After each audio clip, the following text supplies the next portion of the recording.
Well, good morning, everyone. Welcome again to Bhikkhu Bodhi, and thank you for continuing your presentation of the Abhidharma Sangraha. I'm just going to hand over to you now, Bantaji, if I may, and we'll continue as yesterday. Okay. Now I'm going to share the screen.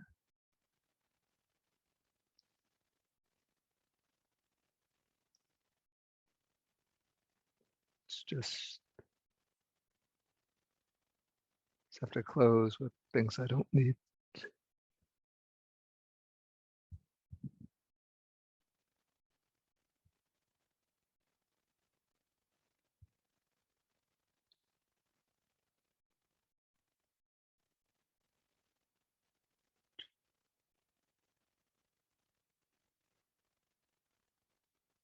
Yeah, this morning I made up a Word document showing the different explanations of the 4 functions of karma according to the method of the sutta commentaries and the method of the Abhidharma commentaries. I'd like to share this file. Maybe if I share it with Richard, then you could later send it out to all of the registered students. Yeah, I'm not going to discuss again the 4 functions of karma since I did that yesterday, but I think this shows more clearly the difference between the sutta explanation or sutta commentary explanation and the explanation in the Abhidharma commentaries. So we'll continue now with our survey of the different types of karma according to the comprehensive manual of Abhidharma. So we saw that there are 4 tetrads that are to be discussed. So we've already gone through the distinction between the 4 functions of karma. Now we come to the order of ripening of karma. And so here we have 4 types of karma according to the time of ripening: immediately effective karma, subsequently effective karma, indefinitely effective karma, and defunct karma. And then the explanatory guide will explain the meaning of these terms. And these terms, at least the first 3, are found in the Sutta Pitaka itself. In some of the suttas, the Buddha just makes this threefold distinction of karma. And then the 4th has been added in order to take account of another type of karma. Okay, so what is called the immediately effective karma is Dita Dhamma Vedaniya, which means literally that karma which is to be experienced in this life itself. So this is karma which, if it gets the chance to ripen, will yield its results in the same existence in which we create that karma. So say, hopefully not, that I kill somebody, then I create a certain karma. And one result of that karma might be that in this life itself, I am killed in return as the result of that karma. Okay, if that immediately effective karma doesn't get the chance to ripen in this existence, then it becomes defunct. It will not get the chance to ripen. And I assume this applies primarily to relatively weak types of karma. And then according to the Abhidharma commentaries, they say that if you remember in the javana process, the karmically active phase of a cognitive process, of these 7 javanas, they say the first javana, which is the weakest of all, creates the immediately effective karma. But to my mind, this seems to be a little bit too clever or neat to try to assign the ripening of karma to particular moments in the javana process. It's like they're going to an extreme and looking to systematize the teaching. But it's enough just to bear in mind that there are certain types of karma that will have the potential to ripen only in this life. If they miss that chance, they become defunct, which means that they don't ripen at all. Okay, the second class of karma, the type of karma, is called, it's translated as subsequently effective karma. And the Pali expression upapajjavedaniya means that which is to be experienced after having been reborn. So this is karma which has the potential to ripen in the immediately following existence after the life in which it is performed. So I perform a certain karma in this life, then its potential is to ripen in my next life. If it doesn't ripen in that life, it becomes defunct. And then according to the Abhidharma commentaries, this karma is generated by the last javana moment among the 7 javanas in the process.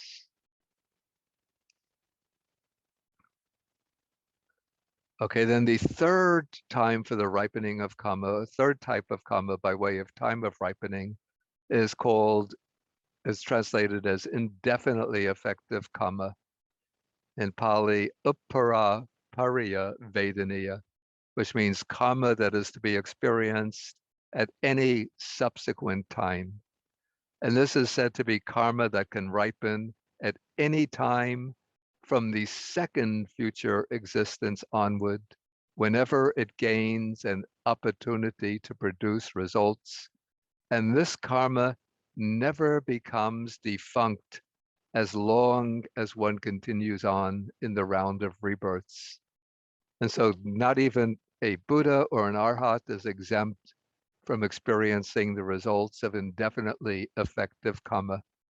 Like one example of this in the life of our Buddha, Shakyamuni or Gautama Buddha, he suffered from chronic back pain. And the reason he had that back pain, it said, is because long ago in a previous life, I think he was a fisherman who killed fish by banging them while they were alive to kill them. And so he, after attaining Buddhahood, he still had to experience the result of that karma in the form of back pain. And another example, very prominent example, is that of the Buddha's second chief disciple, Mahamoggallana, who is an arhat endowed with all of the psychic powers, but it's said many, many lifetimes in the past, he killed his own parents. As a result of that, he was reborn in hell for a long time, but he still hadn't exhausted the result of that karma. And it still remained after he became this prominent arhat, but eventually it caught up with him. And as a result, he was assassinated. And that's how he died. Okay, so those are the 3 types of karma that ripen. And then the fourth is called defunct karma, ahosi karma.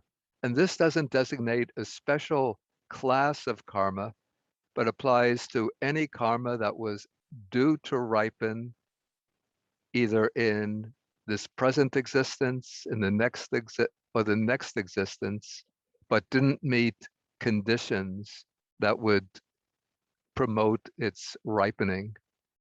And in the case of arhats, all their accumulated karma from the past that was due to ripen in future lives beyond the life in which they achieve arhatship, all of that becomes defunct when they pass away. Because when they pass away, there's no more rebirth, and so no more opportunity for karma to ripen. Okay, so these are the 4 types of karma by way of time of ripening. Now we come to the classification of karma by way of the place of ripening. Ante, Yes? we didn't do 19, did we? By the order of ripening? Oh, Thank you for pointing that out. Okay, I thought that something was missing. Okay, thank you for reminding me. Okay, so we're going back now to 19. Yeah, this is very important classification. So this is by the order of ripening. So with respect to the order in which the karma takes effect, there are, especially this is in regard to which karma determines rebirth. So there are, again, there's a fourfold distinction in the types of karma. So we have weighty, death proximate, habitual, and then something called reserve karma.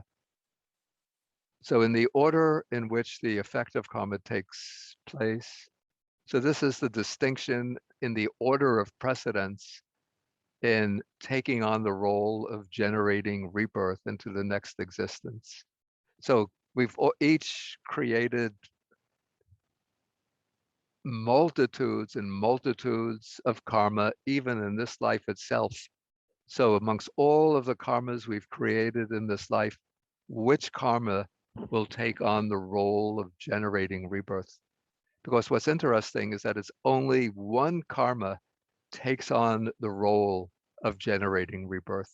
So we have this giant mass of highly diverse types of karma. So which karma will generate the rebirth? So priority will go to something called weighty karma, heavy karma. And this is karma of such powerful moral or spiritual weight that it can't be replaced by any other karma in determining the rebirth. So on the wholesome side, this karma will be that generated with the attainment of the jhanas or the arupas, the formless, immaterial attainments. And then on the unwholesome side, there are 6 types of weighty karma. The first 5 are the 5 terrible crimes. That is patricide, killing one's father, matricide, killing one's own mother, murdering an arhat, maliciously wounding the Buddha, and maliciously creating a schism in the Sangha. So those are 5 of the those are the 5 terrible crimes. And then the 6th heavy, unwholesome karma is that generated by adopting and promoting a fixed wrong view that undermines the basis for morality, that promulgates kind of ethical nihilism.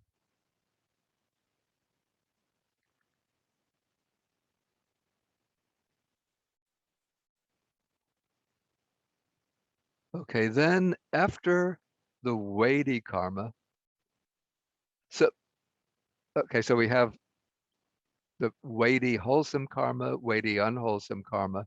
But if there's no such weighty karma to take over the rebirth process, the next priority goes to something called death proximate karma.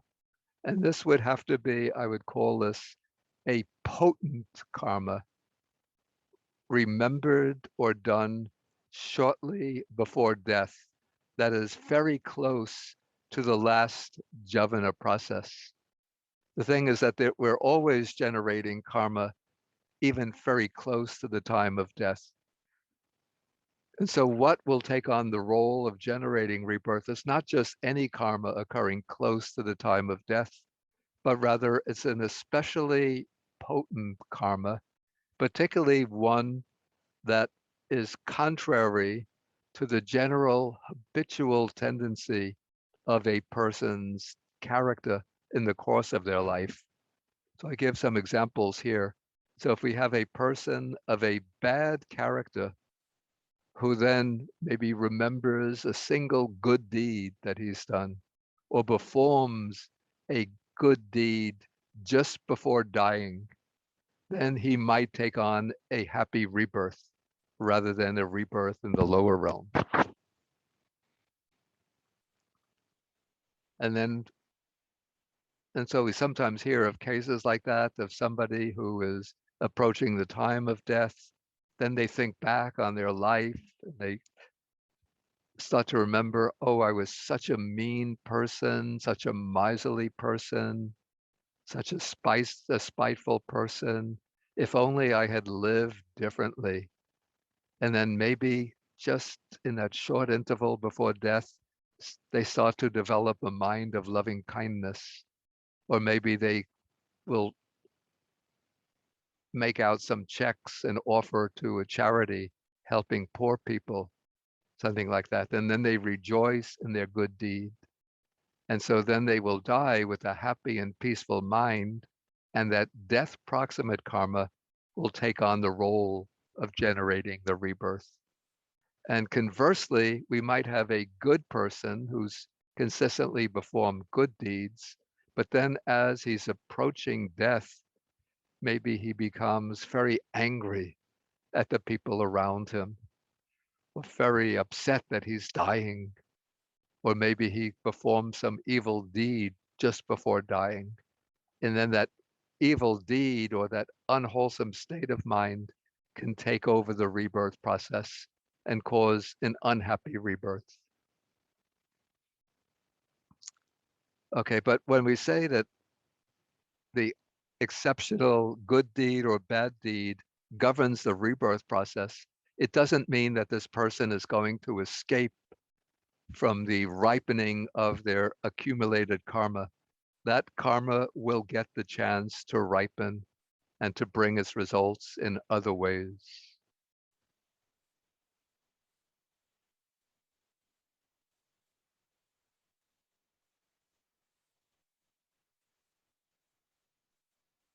Okay, if there's no especially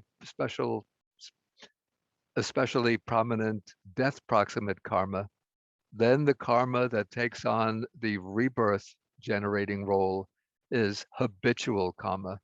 That is a deed that one habitually performs, either good or bad. And I'd say my assumption would be that the general rule is that it will be habitual karma that takes on the role of generating rebirth. So this is why it's important for us as Buddhist practitioners to develop good, wholesome habits, particularly through the practice of meditation. We strengthen the mind so that the mind will not be swayed at the time, even if we don't attain jhanas or deep samadhi. But if we are in the habit of cultivating wholesome states of mind, then at the time of death, the mind will not be overwhelmed by any memories of bad deeds we've done, or by any unwholesome tendencies that come up to the surface. Because through the practice of meditation, we have the strength and power of mind to keep those unwholesome tendencies under control. Okay, now the fourth type of karma, it seems, is included here because sometimes it will just be some rather odd, sort of almost like freakish developments that take place close to the time of death, where some karma that we've done in the past, either in this life or even in previous lives, just unexpectedly comes up to the surface, gains momentum, and then takes on the role of generating rebirth. And I think maybe it's through this type of karma that beings in the animal realm can escape the animal realm and come back into the human realm. Because usually as animals, their habits will be the habits of animals. And so they'll be generating karma that tends to lead back into the animal realm. But the way they escape the animal realm is through some wholesome karma from an earlier life. As a human being will come to the surface and then lead that being from the animal realm back into the human realm. That is sort of my own speculative explanation. Okay, so these are the 4 types of karma by order of ripening. We've done the 4 by time of ripening. And now we come to the 4 types by place, or we could say of mode of ripening.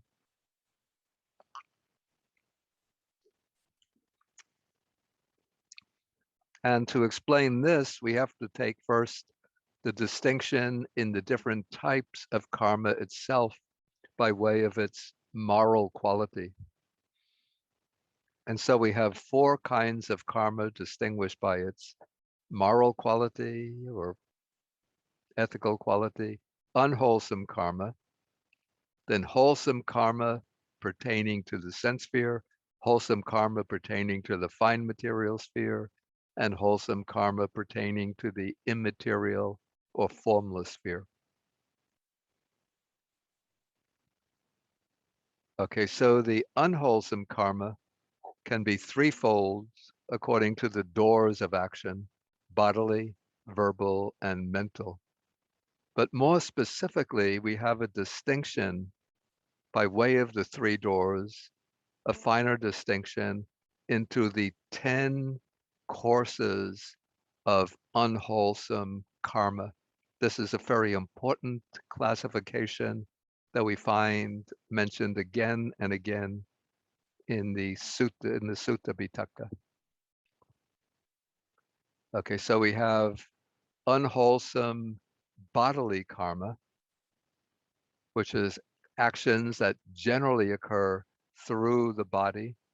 And the primary types of unwholesome bodily action are killing, stealing, and sexual misconduct.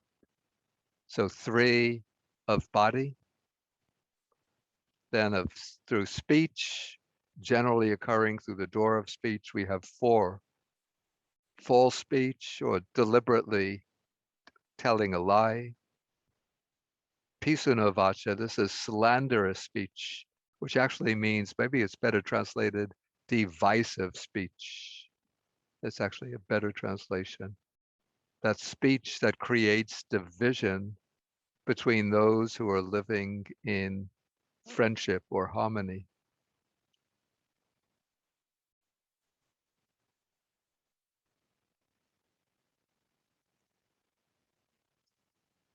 So divisive speech, harsh or angry speech, and then idle chatter, gossip, or frivolous talk.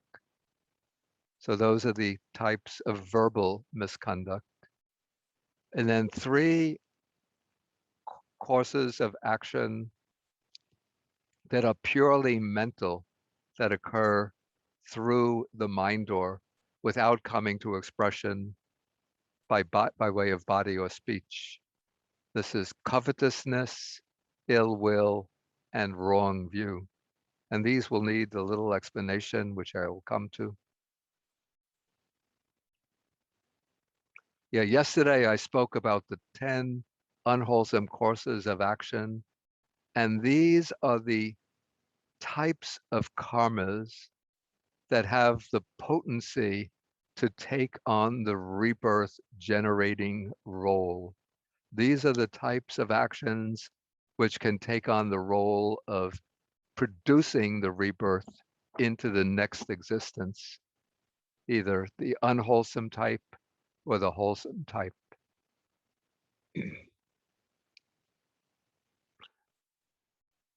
Oh, but in order to become a full course of action, the volition manifesting as the action has to achieve its objective.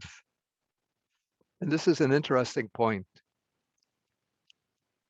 We have maybe 2 people, 2 assassins intending to carry out an assassination. Okay, assassin A hits his target, but hits him on the shoulder so that he gets wounded, doesn't die. Assassin B hits his target in the heart and kills him. Their volition was the same. The intention was the same, to kill the victim. The first one missed the target or just hit it imperfectly, so it didn't complete the action. So the first assassin doesn't get the karma of killing. Of course, he has a very strong unwholesome karma because he intended to kill, but it didn't achieve its objective. And so his action is not a full unwholesome course of karma. But the second assassin who succeeded in killing his victim, he gets the full karma of killing.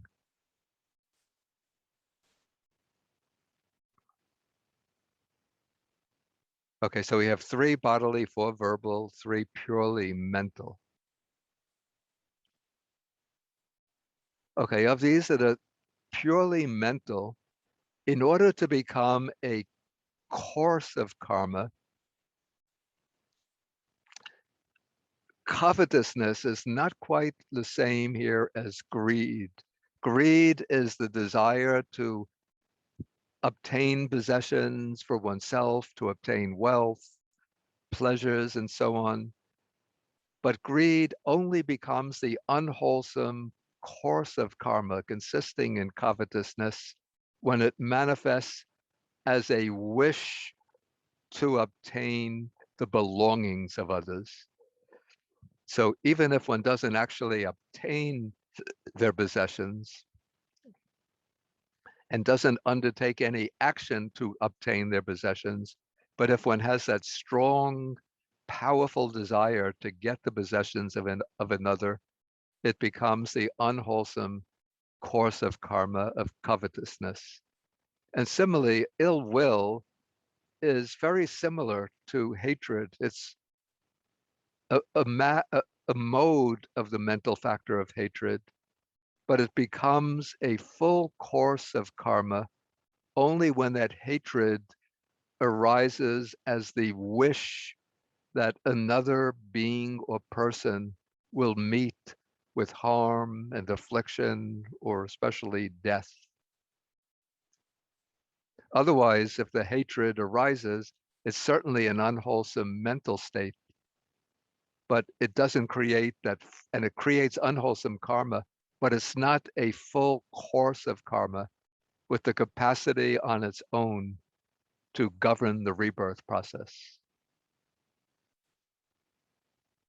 Okay, then wrong view becomes a full course of karma when it takes on the form of one of what I call the morally nihilistic views, the views that deny the validity of ethics and the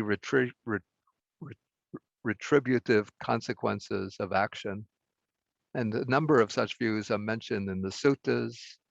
There is nihilism, which denies the survival of the person in any form after death. The view of the inefficacy of action, which says that there is no validity to moral distinctions, no valid distinctions between good and bad. And then a view called the non-causality view, which says that there's no cause or condition for the defilement and purification of beings, but that beings are defiled and purified just by chance or by fate. And I should say, this is my own little footmark to this. This nihilistic view was classified as a strong, wrong view in the Buddha's time, because those who adopted those views generally advocated a kind of moral nihilism, the idea that our behavior doesn't matter, we could do whatever we want, and there's nothing to fear about bad behavior because there's no survival after death. But nowadays, there are many people who hold very high ethical standards. They're very admirable in their conduct, very generous, very upright, very conscientious. But through the influence of materialistic scientific ways of thinking, they say, well, I don't see any evidence for the survival of the personality in any form after death. So my belief is when the body dies, everything is finished. But because they still say that we have to act ethically, we have to have responsibility for others, we have to try to create a better world. So I don't think that they will fall into the wrong view of nihilism, the way it was understood in ancient India. Okay, so these are the unwholesome types of karma. I'm not going to go into this discussion by way of roots and the cheetahs, but you could look at that on your own. But now we come to the wholesome karma, which is distinguished according to the three planes of existence. And so first we have wholesome karma of the sense sphere, which again is threefold according to the door of action: bodily, by way of body, by way of speech, and purely internal, by way of mind.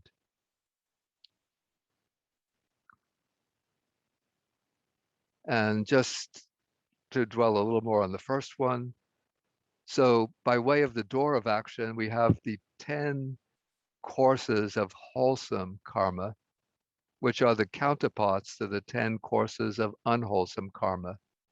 So we have 3 wholesome courses of bodily action, which is abstaining from killing, stealing, and sexual misconduct.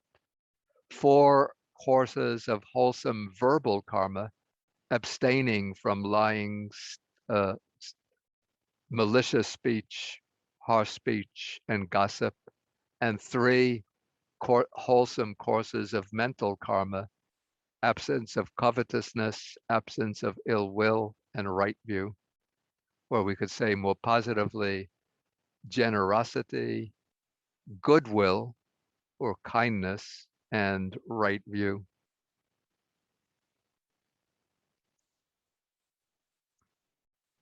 Okay, so those are the 10 courses of wholesome karma. And then we have a different threefold distinction of wholesome karma.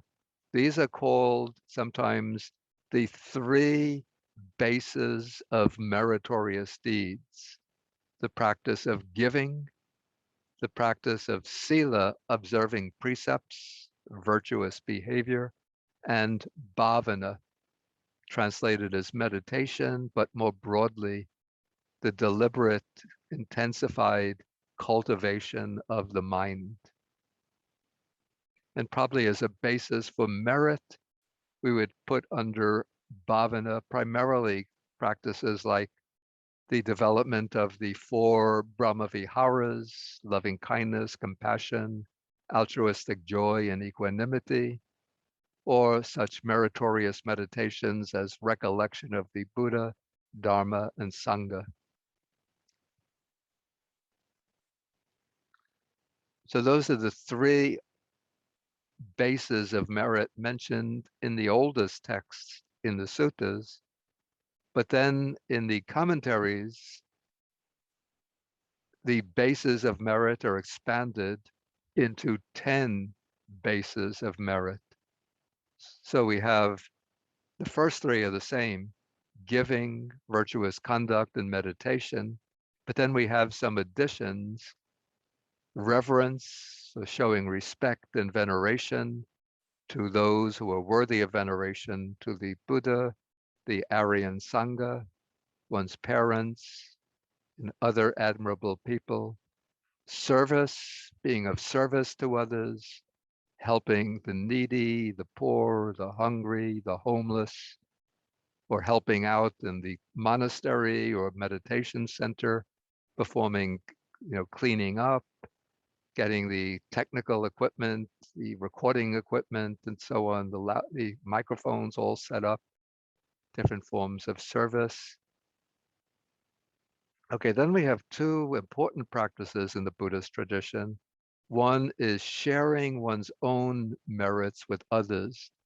That is, when we do meritorious deeds, then we make a mental determination or recite some verses by which we share, invite other beings, invisible beings, departed relatives and friends and so on, to witness our deeds and to rejoice in them, so they too can share in our merits. And then we have rejoicing in the merits of others. And so when we see others perform meritorious deeds, then we rejoice in their merits. And so there's a practice like in Sri Lanka, like when people go to the temple and do some special meritorious deed, like make offerings to the Buddha, offer alms to the Sangha, there'll be a gong that they'll strike, they'll hit that gong. And so people living outside will hear the gong ringing and they'll know that somebody has done some meritorious deed. And then they'll pause whatever they're doing and they'll just for a few moments rejoice in that. And that enables them to acquire merit.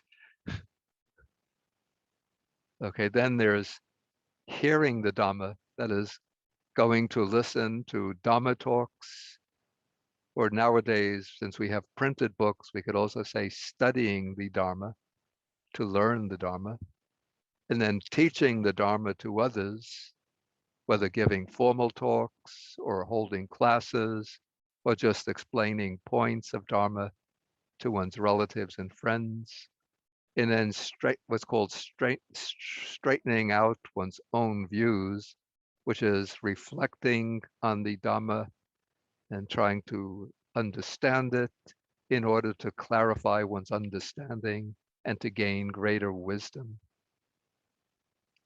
So those are the 10 types of meritorious activity.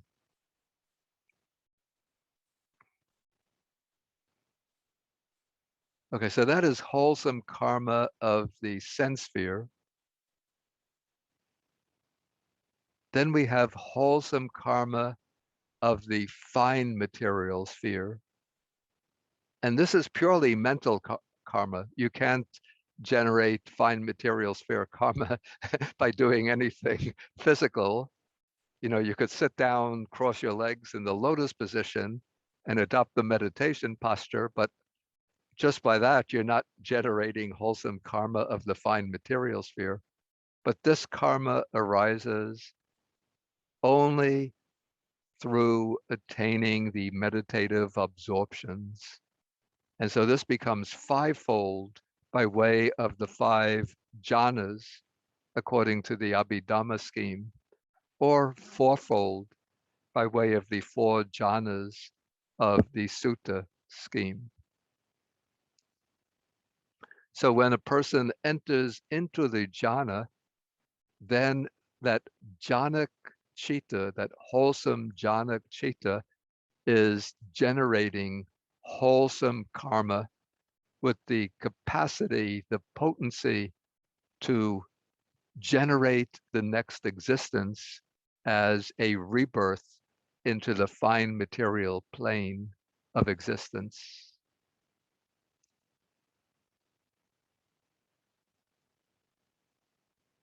And then we have wholesome karma of the immaterial sphere, or the formless sphere.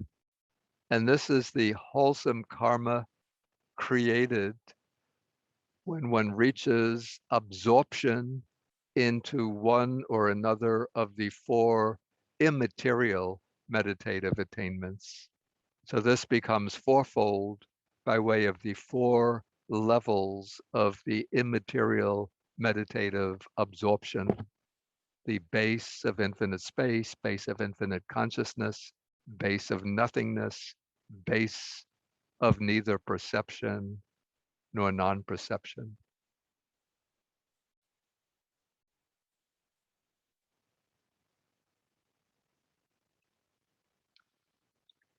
Okay, maybe we could take some time now to, if there's any questions that have come up from the discussion of karma. There are, Bhante. There are a few. Okay. The first one is, where is karma stored in consciousness?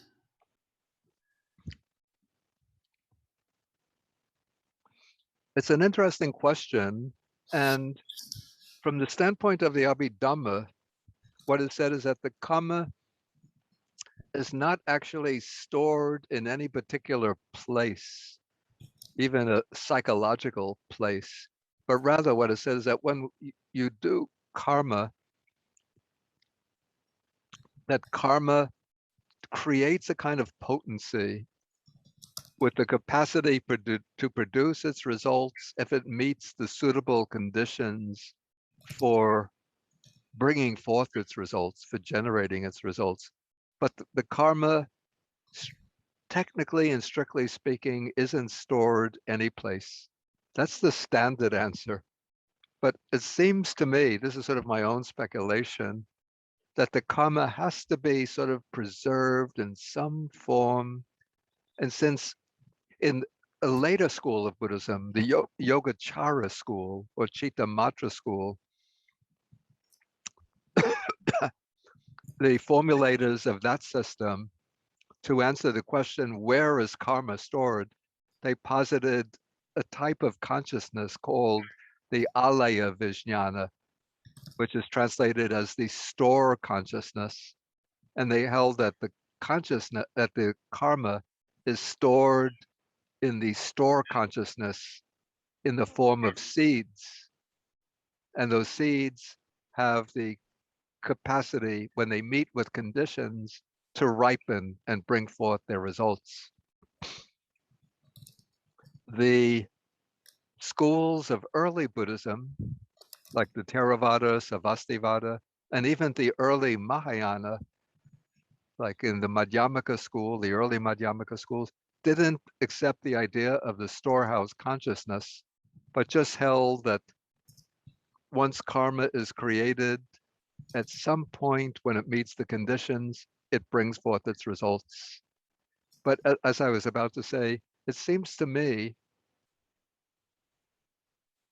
that it should be at some very deep layer of the bhavanga chitta that the karma is stored. So I would say that there should be like a very deep level of the bhavanga that corresponds to the store consciousness of the Yogacara school. But in the Theravada, it's not posited as a separate type of consciousness, but just a deep stratum of the bhavanga consciousness. Thank you, Bhante. Could I just ask you there, yesterday was a metaphor that karma was the field and chitta was the seed. Yeah. Could it be correct to say that the body is karma? In a sense, the chitta, the body of the chitta is the karma the chitta is embedded within? Say that last statement again. That the body is karma, so the field within which the chitta is planted is the karma.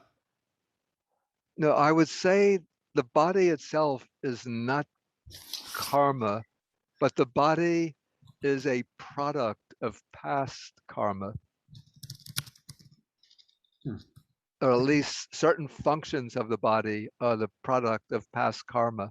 So it is our past karma, karma from past lives, that has brought us into the human realm with a human body, and the karma that generates the 5 sense faculties of eye, ear, nose, tongue, and bodily sensitivity. That we'll see when we come to the chapter on material form, which I'll take tomorrow. Okay, but there's another question very related to this. How does karma become exhausted? Does that determine lifespan in a rebirth realm? Yeah, generally the karma will determine the lifespan of a being. Mm-hmm. And I think we're going to come to that later in this chapter. So sometimes the karma will generate a lifespan, a life with a fixed lifespan. So through one's karmic, the karma that has brought about this particular existence, one might have a lifespan, say, of 84 years. And so at the lapse of 84 years, then the karma becomes exhausted. That could happen. Or the karma can become exhausted, a particular karma that ripens in the course of life, produces its results, then that karma is exhausted after it brings forth its results. Okay. And then the third question here, is karma a form of energy?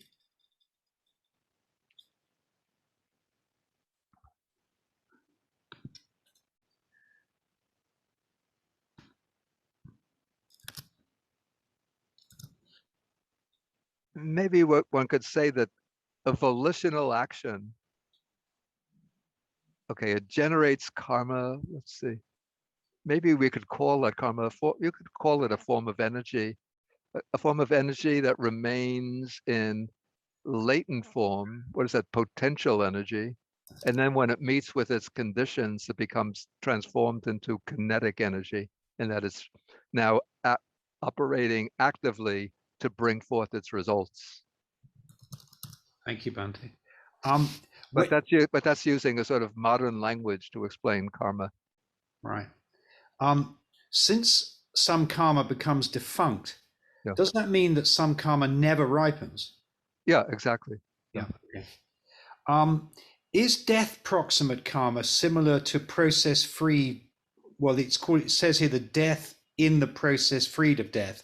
I think that's the process free process that you talked about, the Chitta Vritti. The question is death proximate karma similar to the death in the process freed of death? No. Okay, They're actually distinct.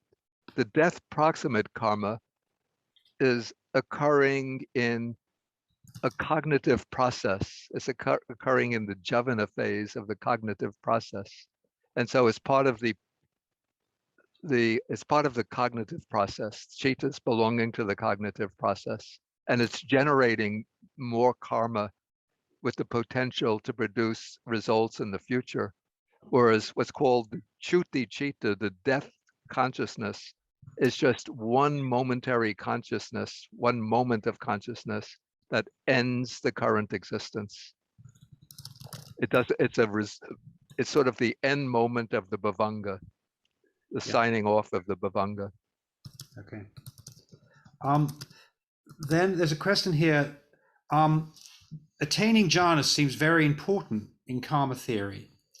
How is this explained in the dry vipassana tradition that's so popular nowadays, where jhana is completely, you're told not to practice jhana? Yeah, that's a question that really doesn't pertain so directly to this topic. That's more relevant to what I'm going to take up in chapter 9 when we come to that. Okay. And then we have a final two questions. The first one is, obstructive, destructive, and supportive karma seem to introduce an element of chaos into a universe ordered by ethical principles. Is there any commentary describing principles behind these operations? When or where do they first show up in Abhidharma texts? I wouldn't say that they introduced chaos into the workings of karma. Rather, they introduce, I would say, complexity into the working of karma. And it sort of undermines the idea that every karma, almost like in a mechanical way, will generate its result in a kind of one-to-one relationship. But rather there's interactions between all of the multitudes of karma that we've accumulated. So certain karmas will be reinforcing other karmas will be weakening and debilitating other karmas. Still other karmas will be completely cutting off the fruition of other karmas. And so it's a very complex, it introduces this idea of a very complex, boundlessly complex interaction between the multiplicities of karma that we've created. Yeah, where it gets introduced, I found them in, I don't find them in the canonical texts, those distinctions, but we find them in the commentaries. Okay. And as I said, I'll send to you the file I prepared with comparing the sutta commentary interpretation of those terms and the Abhidharma commentarial interpretation of those terms. Bhante, if you cut and paste that into the chat box, everyone can download it. But Oh, Okay, It's a very simple way of doing it. You can just cut and paste into the chat box, and then okay, it becomes let's a see. downloadable document.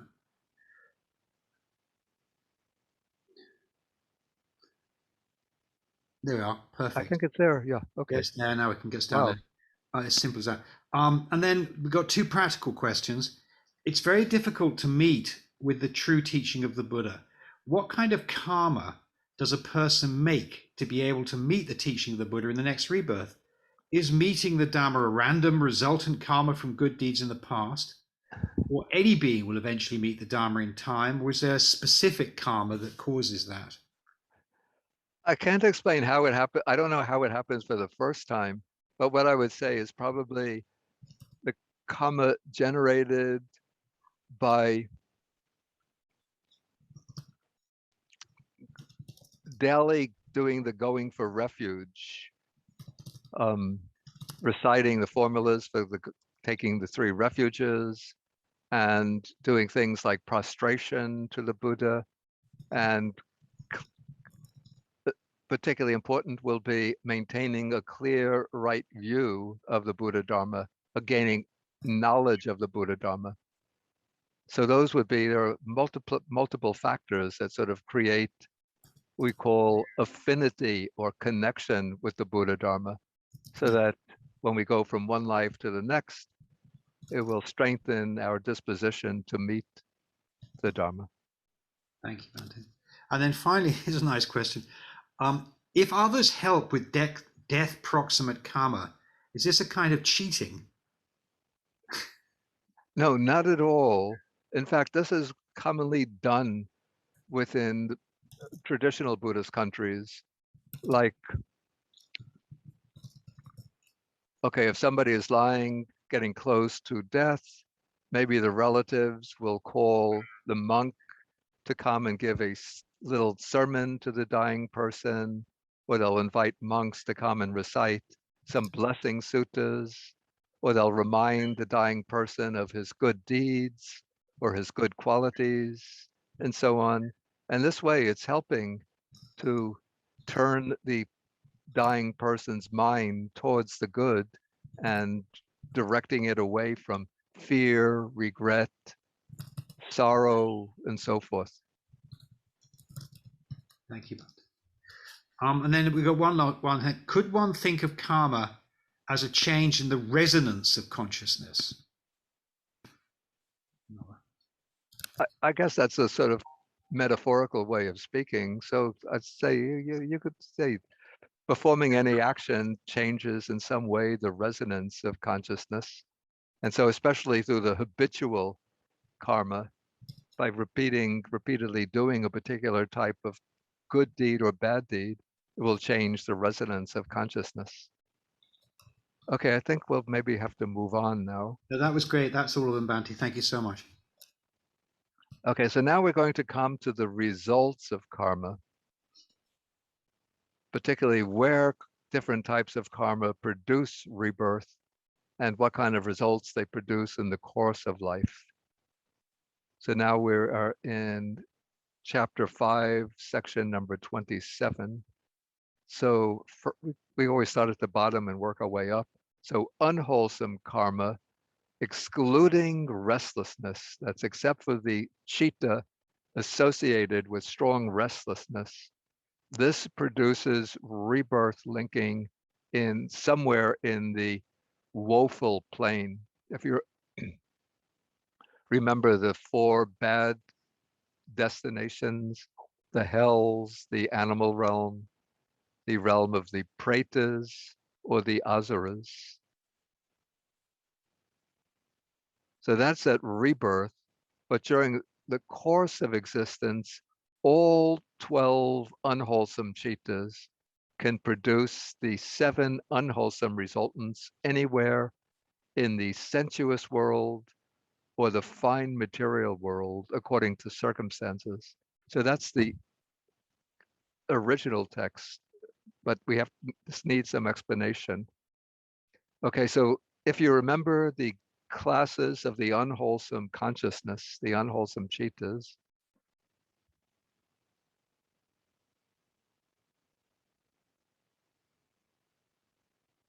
we had one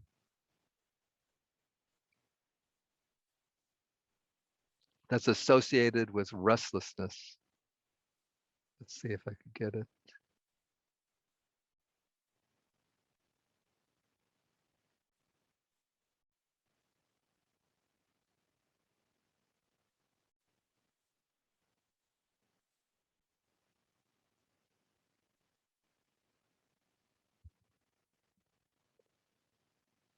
So we have amongst the unwholesome chittas, there's one accompanied by a neutral feeling that's associated with restlessness.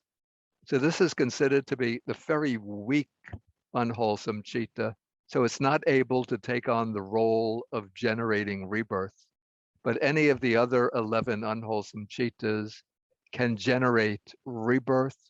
And when it does so, it generates rebirth by generating that unwholesome resultant investigating consciousness, which functions as the rebirth linking citta, the bhavanga, and the death consciousness for the beings reborn into the four woeful realms of existence. And remember what I said yesterday, this is an unwholesome resultant. It's called investigating consciousness because investigation is its most distinctive function. But here it's not performing the function of investigation, but rather the functions of relinking, bhavanga, and death. And that citta arises in the unhappy destinations as the result of any of the other 11 unwholesome chittas. And then in the course of life, all 12 unwholesome chittas can bring forth their results by generating the 7 unwholesome resultant chittas.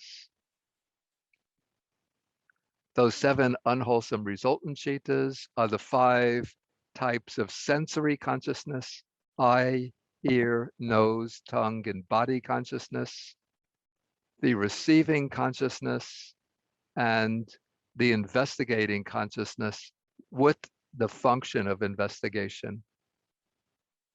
So those 7 come forth in the sensual realm of existence, and they also produce results in the fine material world, because the beings in the fine material realm can see and hear.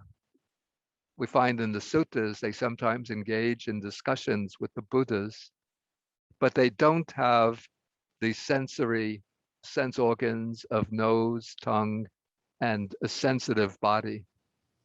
So they just have eye consciousness and ear consciousness, but not nose, tongue, and body consciousness. So they have 4 unwholesome resultants. That is eye consciousness, ear consciousness, receiving consciousness, and investigating consciousness.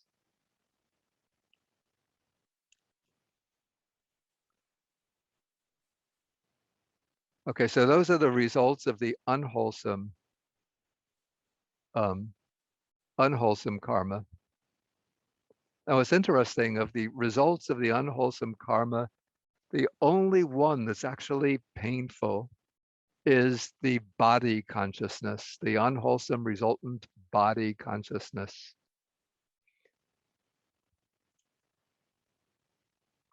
And so when we experience painful feelings, most of the time, except when it's through the body, it's through the mind. We're generating painful feelings by thinking about our experience, in the sense of that we're resisting or rejecting aspects of our experience, and that is what causes the pain. But the actual direct results of karma are manifested as painful only through painful bodily feeling. Okay, then we come to the results of the sense sphere wholesome karma. Okay, so the wholesome karma of the sense sphere produces rebirth into the sensual, happy destinations. That is, into either the human realm or any of the 6 sense sphere heavenly realms. And then it produces any of the 8 great resultants in the course of existence. Let's get the great resultants.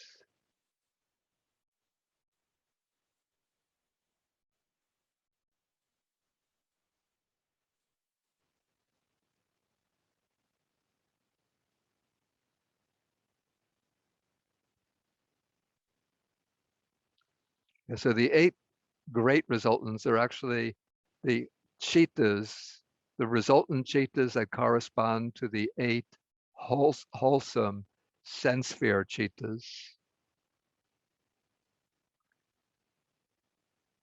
Okay, so it produces rebirth linking, let's see, in the sensual plane, and it produces the 8 great resultants in the course of existence.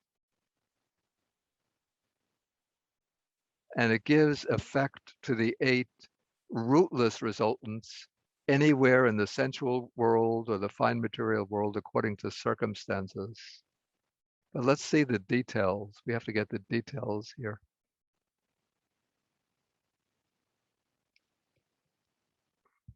Okay, the 8 great resultants.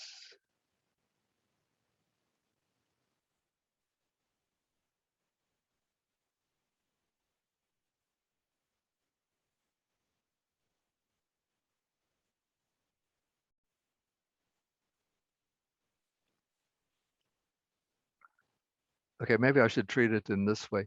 Okay, wholesome sense sphere karma produces rebirth in the sensual blissful plane. Now, if it's going to produce rebirth into the human plane, and the being to be reborn is going to have some kind of defect in the faculties, the defect that's inherent from the moment of conception, a defect inherent in the karma that produces rebirth, then the chitta that will be functioning as the rebirth linking consciousness will be the wholesome resultant investigating consciousness accompanied by equanimity. Otherwise, in other cases, it will be any of the 8 great resultants that take on the role of the rebirth consciousness.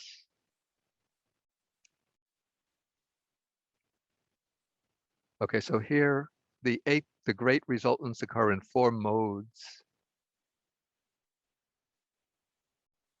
So they can occur either as the rebirth linking, bhavanga, and death consciousness, that is the process freed functions, and then within the cognitive process, they could take on the role, the function of registration. And these resultants ripen only in the sensual world, only in the sense sphere.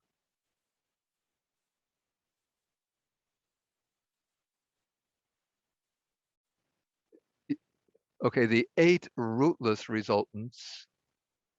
Okay, these are the 5 types of sense consciousness: eye, ear, nose, tongue, and body consciousness, the receiving consciousness, and then the 2 types of investigating consciousness, one accompanied by equanimity, one accompanied by joy. And so these can occur any time within the course of existence.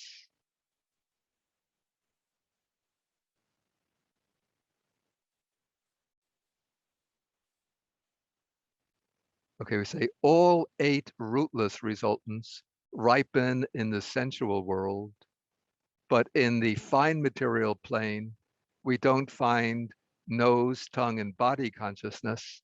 So in that case, there will only be 5 rootless resultants ripening in the fine material world, because the beings there lack nose, tongue, and body. So they will have just eye consciousness, ear consciousness, receiving consciousness, and then the 2 types of investigating consciousness, that accompanied by equanimity or neutral feeling, in that accompanied by joyful feeling.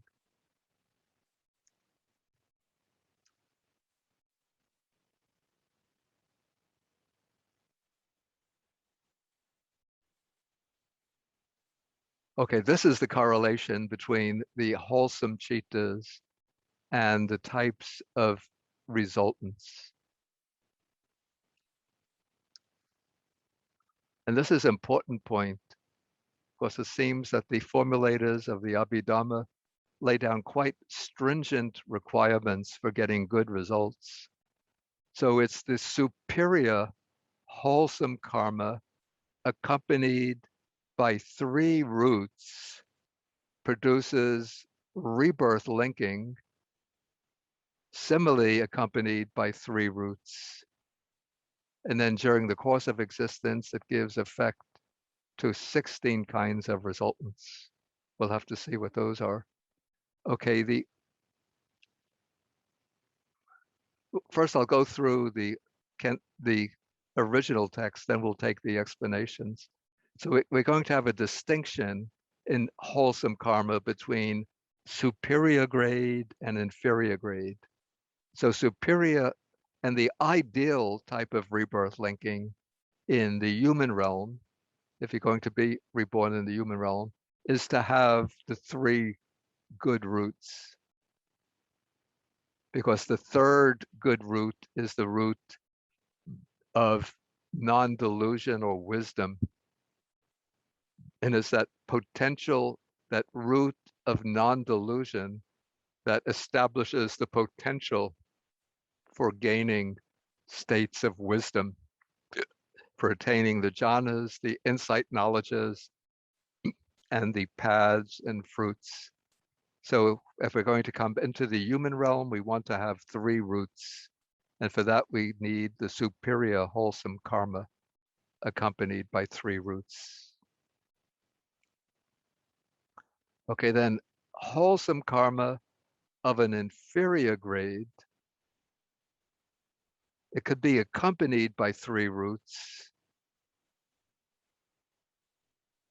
and superior grade, wholesome karma of a superior grade accompanied by 2 roots produces rebirth linking with 2 roots. So that's not the ideal. Of course, it's better to have 2 roots than no roots, but we want to avoid even being reborn with just 2 roots. And so we want to avoid just the wholesome karma of the inferior grade or superior grade with 2 roots.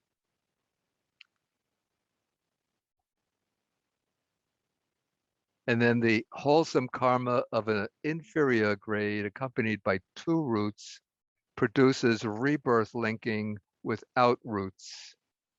So a wholesome karma that has just 2 roots, but it's an inferior grade, when this leads to rebirth into the human realm, it will produce that rebirth linking citta, which is the investigating consciousness, the one without any roots. And so that's less desirable, the least desirable of the 3 options. Okay, so what distinguishes a superior grade from an inferior grade? So the superior type of wholesome karma, is that done with a mind that has been well cleansed of the defilements and is attended with good causes before and after committing the deed. So all wholesome karma, of course, when committing all wholesome karma, there are no defilements present within those chittas, the wholesome chittas themselves. But sometimes we do wholesome deeds in a somewhat lackadaisical way, with a lot of heedlessness, without sharp mindfulness, or sometimes before and after we give rise to unwholesome chittas. And so we want to do the wholesome karma or wholesome activities with fully embraced by mindfulness and clear comprehension before, during the deed, and after the deed, and establishing other good causes. So, for example, when giving alms to the virtuous, we do so, give to the virtuous with wealth righteously acquired, then we rejoice before giving and after the act of giving. Just don't give casually, but rejoice before giving, then one rejoices while giving, and after giving, one looks back and rejoices, and then that creates a powerful, wholesome karma. In contrast, the wholesome karma of the inferior grade is that done with a mind that before and after the wholesome deed is tainted by defiled states. For example, praising oneself or thinking highly of oneself, thinking badly of others, regretting the good deed one has done, and so forth. So the deed itself is wholesome, but because it's preceded and followed by unwholesome states of mind, the wholesome deed is not very powerful.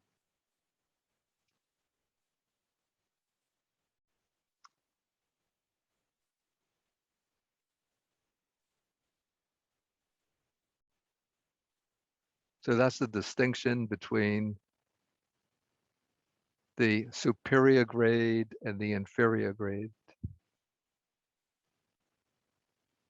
I won't go into this alternative view, it gets too technical. Okay, then there are distinctions in the results of the fine material wholesome karma.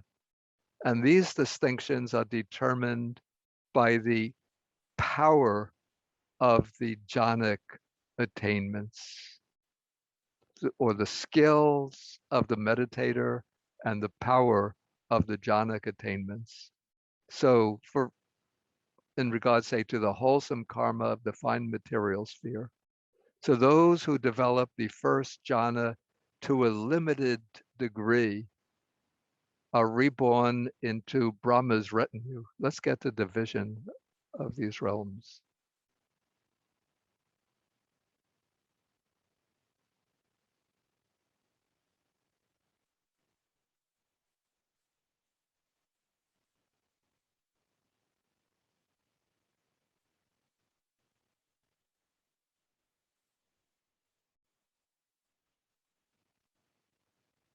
Okay, so you could see the first jhana plane, there are 3 subdivisions here.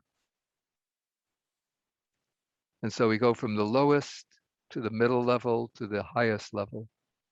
So those who develop the first jhana to a limited degree, so their attainment is not so deep, not able to be sustained for as long a time, they don't have so much mastery over the jhana, but they still can enter the jhana and abide in it and preserve it close to the time of death. So when that jhana takes over the role of generating rebirth, it produces rebirth into the level of Brahma's retinue.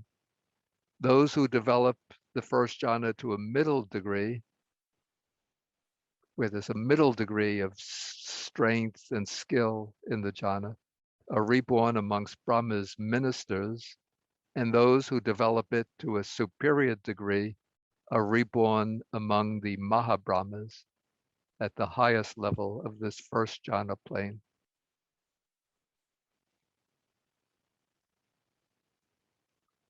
And similarly, those who develop the second and third jhana to a limited degree are reborn amongst the gods of minor luster to a middle degree, the gods of infinite luster to a superior degree. They're reborn amongst the gods of streaming luster. And these are the second jhana and third jhana according to the Abhidharma system. So those who develop the fourth jhana of the Abhidharma system, or this is the third jhana of the Sutta system, To a limited degree, they're reborn amongst the gods of minor order, aura. To a middle degree, the gods of infinite aura. And to a superior degree, they're reborn among the gods of refulgent aura.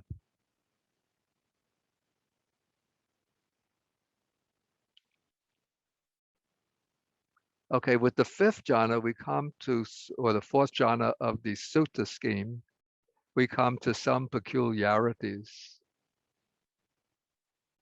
So it's said that like ordinary practitioners who develop the fifth jhana are reborn amongst the gods of great reward. And here we don't, strangely, we don't have a distinction in 3 levels of intensity. And this is in the Theravada cosmological system.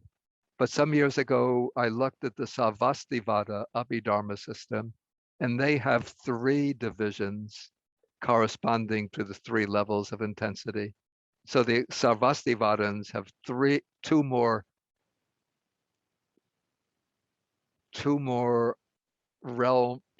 planes in the fine material realm than the Theravada cosmologists, which seems to me more logical, actually. But anyway, so ordinary practitioners who develop the 5th Abhidharma jhana or the 4th Sutta jhana are reborn amongst the gods of great reward. But there are some practitioners, and this state is mentioned in the suttas, who feel a kind of repulsion towards consciousness, towards perception. And so what they want to enter into a state in which there's no consciousness, no perception. And so they attain the 4th jhana, this is in the sutta scheme, or the 5th jhana of the Abhidharma scheme, and then they direct their mind in a particular way to cause perception to vanish upon taking rebirth. And so when they take rebirth, they're reborn in a state called the realm of the non-percipient beings. So these are beings who consist only of bodily form, material form, with no awareness, no consciousness, no perception, no feelings, no volitional activities. Their whole existence is just as bodily organisms. But when their lifespan comes to an end, then they come back into the human realm and the consciousness springs up again, determined by karma from an earlier existence.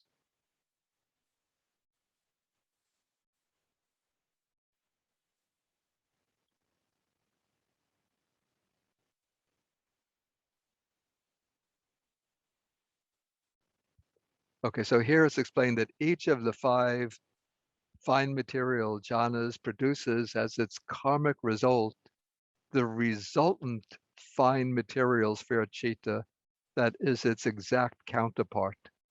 So it's that resultant fine material sphere citta that functions as the rebirth and bhavanga citta for the beings in the fine material plane of existence. And also it takes on the death function.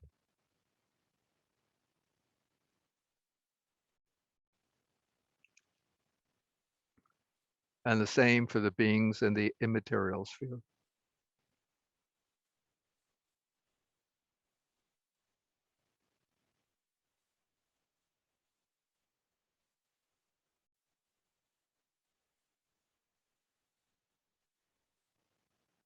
Okay, here I have some note on the 5th jhana.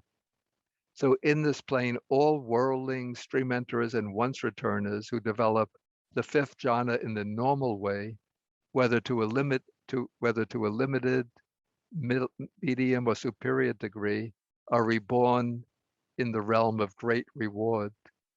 But those who then see consciousness or perception as the root of misery, develop the fifth jhana, conjoined with a strong sense of dispassion towards perception. And because of that, they're reborn in the realm of non-percipient beings. And then non-returners are reborn or can be reborn in the pure abodes. And so there are 5 pure abodes. And I think it's the commentaries say that the 5 pure abodes are distinguished according to the dominant faculty. So those who have for whom faith is the dominant faculty are reborn in realm number 23. Those with energy as the dominant faculty are reborn in realm 24. Mindfulness leads to realm 25, samadhi to realm 26, and those with the strongest wisdom are reborn in realm 27. And this is an important point. Even though no one but non-returners can be reborn into the pure abodes, there is no fixed determination saying that all non-returners are reborn into the pure abodes. Non-returners are never reborn back into the desire or sense sphere realm of existence, but they can be reborn anywhere in the fine material realm or in the immaterial realm. And it seems to me, this is my own conjecture, that it would be only non-returners who gain the 5th jhana or the 4th jhana of the sutta scheme that get to be reborn in the pure abodes, while non-returners with the lower jhana attainment will be reborn in the lower levels of the fine material plane.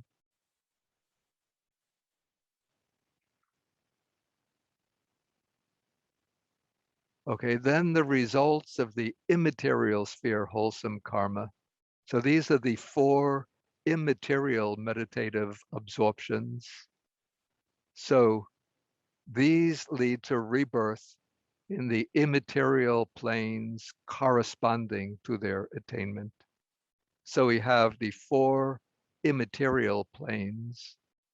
So those who develop the base of infinite space, it seems there's no distinction here between lower, middle, or superior grades of attainment. But those who attain and maintain the base of infinite space take rebirth in the plane of infinite space. And so with the base of infinite consciousness, base of nothingness, base of neither perception nor non-perception.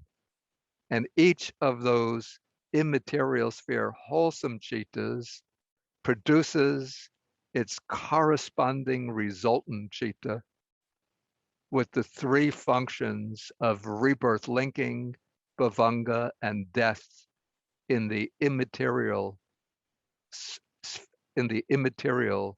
realm to which it corresponds.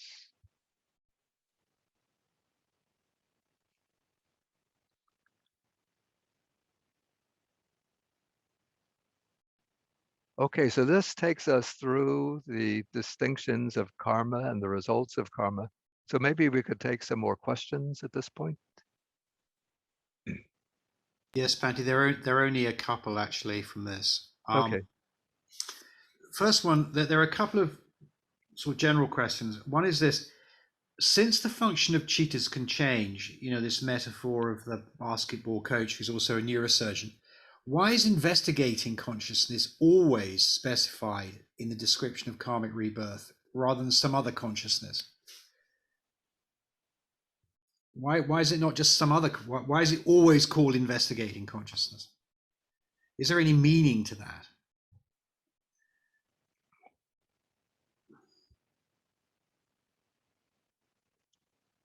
Okay, first, it's not the case that it's only investigating consciousness that takes on the role of even rebirth linking in the sense sphere realm.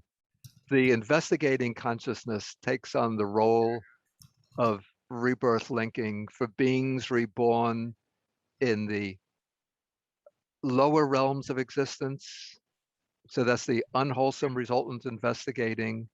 And for rebirth in the human realm, or maybe in some of the lower sort of earthbound deities with deficient in some of the sensory functions, it's the wholesome resultant investigating consciousness. My conjecture, I haven't thought about that question before, would be because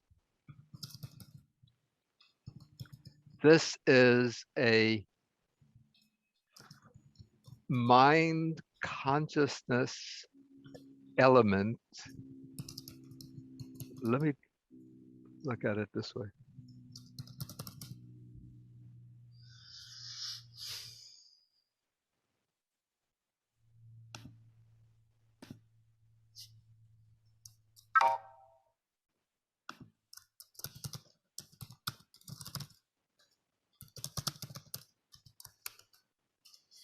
Okay, it's a mind consciousness element. And it's a mind conscious element, which is a resultant citta. Now, you can't say that we could eliminate the sensory consciousnesses from taking on the rebirth function of being the rebirth bhavanga. Because if you have an eye consciousness as the rebirth consciousness, then all the time one will be seeing forms.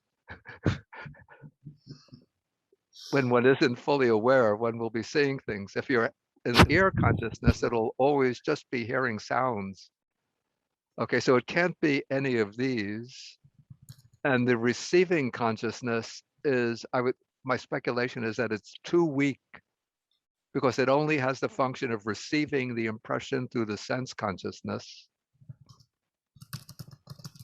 And then the determining consciousness is not a resultant it's not a resultant citta, but it's a functional citta. And so the rebirth consciousness has to be a resultant citta. And in this case, it has to be the weakest resultant, which is a mind consciousness element. And so the investigating consciousness is the best candidate for that role. That would be my Thank you, Bhante. my answer. Then this is just a very brief review. Could you review the roots of karma referred to here? What is meant by 2 roots and 3 roots and rootless resultants? Just very briefly. Okay. Someone's asked that question. Okay. In this particular passage, it's speaking only about the wholesome roots or the beautiful roots. And so the beautiful roots are non-greed, non-hatred, non-delusion. So those are the 3 beautiful roots. Now, certain rebirth cittas can have, let's say when we're performing an action, which is creating the karma, we could do so with, if it's a good action, we could do so with 2 roots. That would be non-greed and non-hatred, or with 3 roots, non-greed, non-hatred, non-delusion. And what's desirable, of course, is to do the good deed, the wholesome deed, with a citta, a state of mind, accompanied by the 3 good roots. Because when you have the root of non-delusion, that means that there's that one is performing the deed with some degree of wisdom, with some degree of clear comprehension. And so that is creating a stronger positive potential so that the rebirth consciousness can have the 3 good roots. It can have non-greed, non-hatred, and non-delusion. And it's when that non-delusion is present in the rebirth consciousness, which also then becomes the bhavanga consciousness, that one has the, let's say, the capacity to understand the Dharma more clearly, more easily. And when one practices meditation, the stronger capacity to attain success in reaching the jhanas or the higher stages of insight knowledges or the world transcending paths and fruits. Thank you, Bhante. Then a second question, is a jhana a samadhi? Is it the same word? Yeah, well, samadhi has a somewhat wider range than jhana. So samadhi can be any state, meditative state, in which the mind is one-pointedly focused on its object through a sustained period of time. But when that mental stabilization on the object reaches a certain degree of depth and strength, so that the mind actually transcends the level of sensory experience, then it becomes a jhana. So you could say that the jhana is a subclass of states of samadhi. I see, yes. There were two other questions.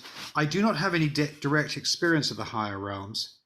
The relation of a higher realm and the human realm is something similar to one of the human realm and the animal kingdom realm. Is it like the same idea? Say again, I didn't quite catch that. For someone who doesn't have direct experience of the higher realms, Yeah. would it be correct to say that the relation of a higher realm to the human realm is similar to that of the human realm to the animal realm? Not they have any experience of being an animal either, but anyway. Yeah. I I think it's a good analogy. I can't say for sure, but I imagine, but we see in the suttas sometimes like the beings from the Brahma world will appear in the human world and will have conversations with the Buddha or with some of the Arhat disciples. We don't really have conversations with animals, though maybe some people do. You know. Okay. Then there's a question here about karma leading to rebirth consciousness. Yeah. Is it also, it says here, it also generated karma in the present live form. Please explain the difference. Say again. Yeah, it's just not in full English. So the karma leading to rebirth consciousness. Yeah. It says it also generated karma in the present live form. Please explain the difference.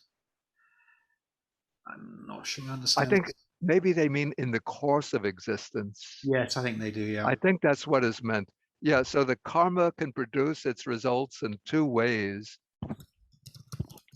One way is by producing the rebirth. And that way, in that mode, it generates the rebirth consciousness, which then becomes the bhavanga citta through the course of the life. So that is one way in which the karma produces its results.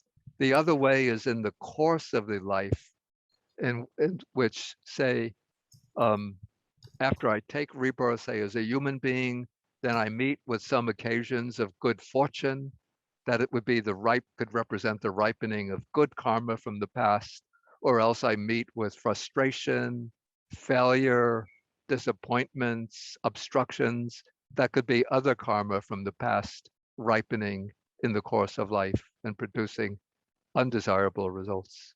Thank you, Bhante. And then finally, for the root relating to non-delusion, since as a layperson I have delusion, how can I perform a good deed with clear non-delusion?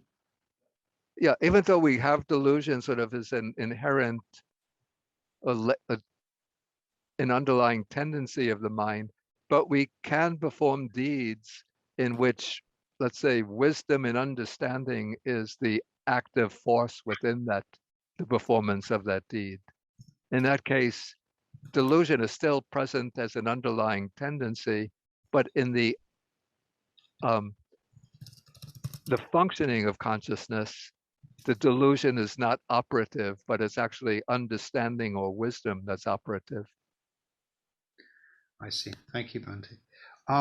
Is a resultant within a lifetime weaker or different from a resultant that causes process-free jittas? I would say that it's stronger karmas cause the rebirth linking citta, because that is the citta that pretty much determines the whole course of experience within a lifetime. Or let's say that it determines the ground level of experience within a lifetime. It determines the mode of rebirth. Whereas the karmas that ripen in the course of life don't play such a momentous role. Yes. And then finally, does our practice and development of wisdom positively influence our bhavanga? It doesn't influence the bhavanga in the present life, but it creates the disposition for a bhavanga in the next existence, in which non-delusion will be present as one of the beautiful roots in that bhavanga. Oh, yeah. Thank you, Bhante. That's all the questions. Okay, then we can come to the next section, which is on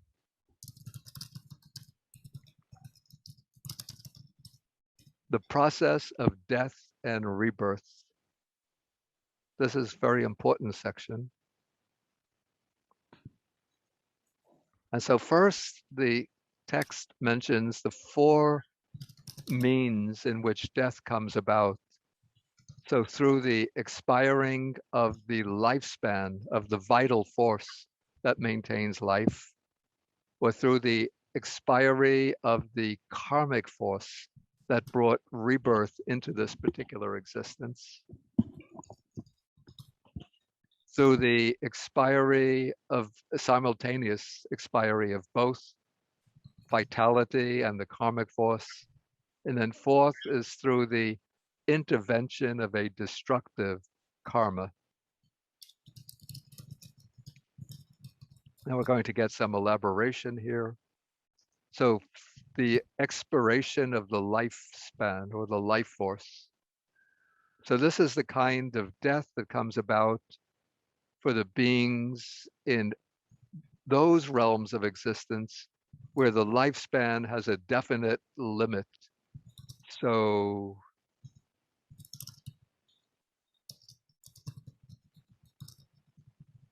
you can see that there are numbers of planes. Many of the planes has a definite limit to the lifespan. And so when a being, say, in the durable realm reaches the age of 1,000, then they pass away because they've reached the end of their fixed lifespan for those realms. But in the case of a human existence, this could be understood as death that takes place in advanced old age due to natural causes. So somebody in their advanced 80s, 90s passes away. We say, what is the cause of death? They died of natural causes. Of course, there could have been an illness, little illness that brings on the death, but it's because their lifespan has pretty much reached this limit.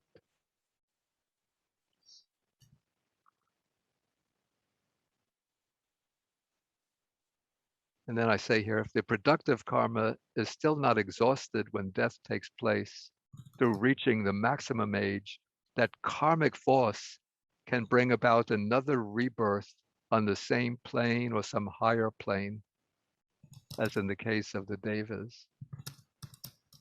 Okay, then the death takes place through the expiry of the karmic force. So this is the kind of death that takes place when the karma generating rebirth expends its force, even though the normal lifespan is not exhausted. So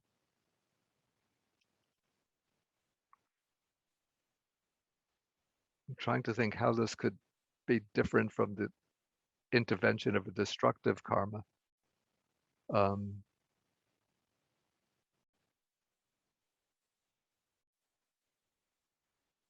It's a little hard to think of examples, but okay, let's say in the human existence, we have maybe a general lifespan, a normal lifespan could be something like 80 years, 82 years, whatever. But maybe somebody gets some illness and then they die because the karma that brought them into this life is now expired. And so they pass away, even though there are otherwise favorable conditions for continuing to live. Okay, when both the lifespan and karmic force simultaneously come to an end, this is death by the expiry of both. And then the intervention of a destructive karma.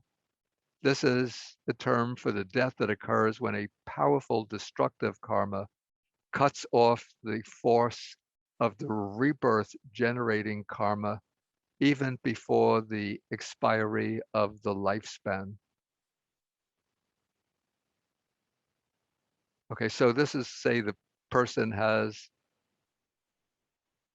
as a human being with a normal lifespan of, say, 82 years, and the karma that brought them into this existence is strong enough, if it were to operate on its own, to sustain life for, say, 82 years. But then some other negative karma from the past intervenes. So the person gets caught into an automobile accident, or maybe gets shot by some vicious killer and dies. So in that case, we could speculate that some destructive karma has gained the chance to operate and has cut off their lifespan prematurely.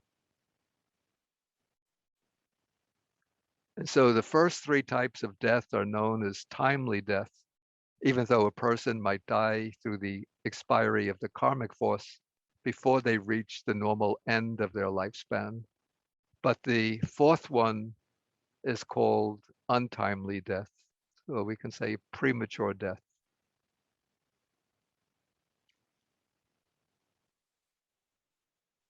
Okay, now we're going to come to this, what's called the signs at the time of death, the description of the actual death process. Okay, so this is what takes place at the time of death. So according to circumstances, it could be various circumstances that we can't really foretell, one of the following presents itself through any of the 6 sense doors through the operation of karma. So it could be a karma, the karma that is going to produce rebirth linking in the next existence. Some karma we have done in the past comes to the forefront of and takes over the cognitive process just prior to death. And then that karma takes on the role of generating the rebirth process. Or the second object is a sign of the karma. That is some object that had been perceived at the time of performing the karma, or something that was instrumental in performing the karma. Some examples of this may be a butcher might see the butcher's knife might appear to him, or the butcher might hear the sound of the cattle moaning and groaning, or it might get the smell of the dead flesh of the animal, the flesh of the dead animal. So that object appears to the mind as it's approaching. That's in the unwholesome case.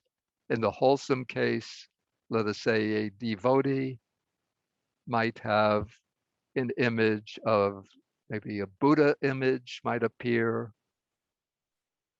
or might get the fragrance of incense when they're offering incense, or they might hear the chanting of sutras that they were acquainted with. So that is appearing to the mind as death sets in. Or the third object is called the sign of destiny. That is some object that is a kind of symbol of the place of the next rebirth.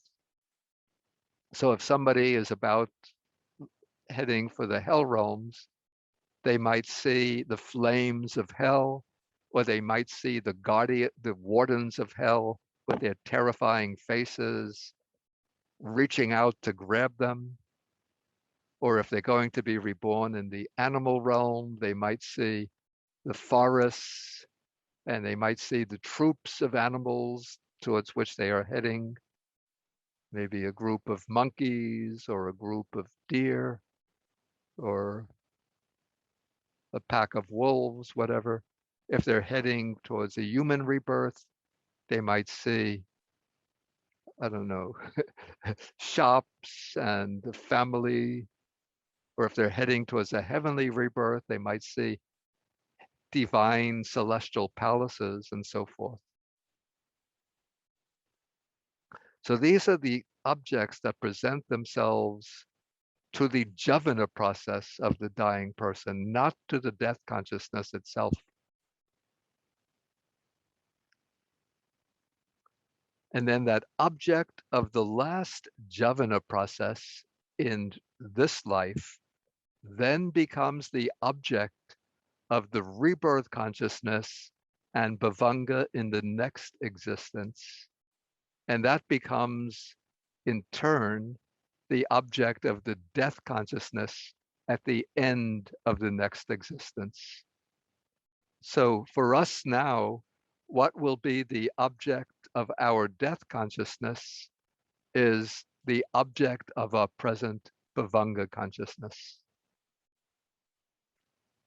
Okay, now this is a description of what happens at the time of death.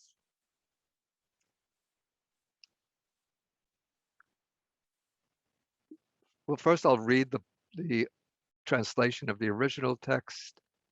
Then we go to the explanation, because the original text is in a rather complex style of expression.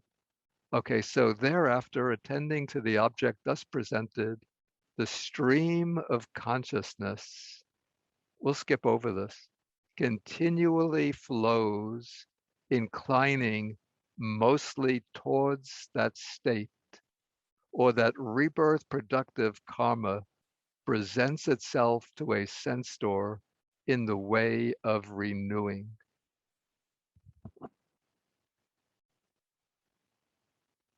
It's a little obscure as stated, but what this means basically is that as the death process sets in, the mind will be focused either on the sign of karma, that is the object associated with the original karma, or with the sign of the future destiny, or else that karma that's going to produce rebirth will present itself to a sense door in this way of renewing. And that's explained right here, that the karma presenting itself doesn't just appear as a memory image of something that was previously done, but it appears to the mind door as if one were performing that same action at that very moment. Okay, now comes the description of death and rebirth linking. Again, the text is written in a rather formalistic style. To one who is on the verge of death, either at the end of a cognitive process or at the dissolution of the life continuum, the death consciousness, which is the end of the present life, arises and ceases by way of death. So sometimes there can be the final cognitive process followed immediately by the death consciousness, or else there can be the cognitive process, then they drop into the bhavanga for a few rounds of bhavanga, and then the death consciousness occurs. Okay, immediately after the death consciousness has arisen and ceased, then the rebirth linking consciousness arises and becomes established in the new existence, taking the object thus obtained, either the sign of the karma itself, or the sign of the new destination. And that rebirth consciousness is generated by a volitional formation. some sankhara, some volition, the volition behind the karma generating rebirth, and it's enveloped by ignorance and rooted in craving, even in higher rebirths, but there's still ignorance and craving there, at least in latent form. And this is called the rebirth linking consciousness because it links together the two existences, the existence that has come to an end and the new existence.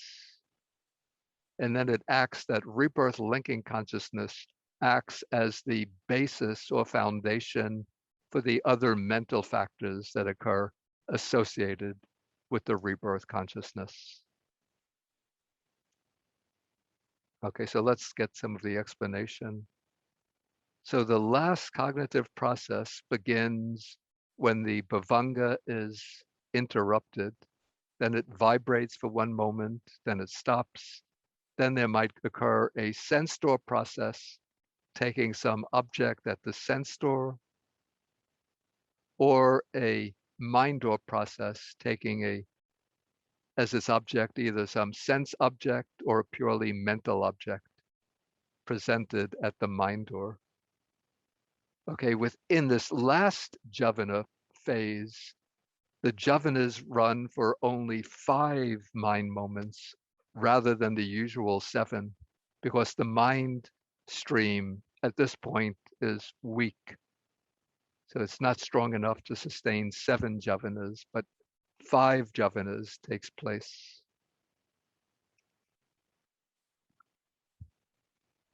And this last javana process serves, it doesn't create new karma, but it serves as a kind of channel for the past karma that is taking on the function of generating rebirth. Okay, then after the javana stage, 2 registration chitas may occur, or maybe they don't occur. And then in some cases, the bhavanga may follow the last process chitas. In other cases, no bhavangas, but immediately after the last javana, the death consciousness occurs, performing its function of signing off from the present life. Then the physical life faculty is cut off, and the body just remains a mass of material phenomena without consciousness.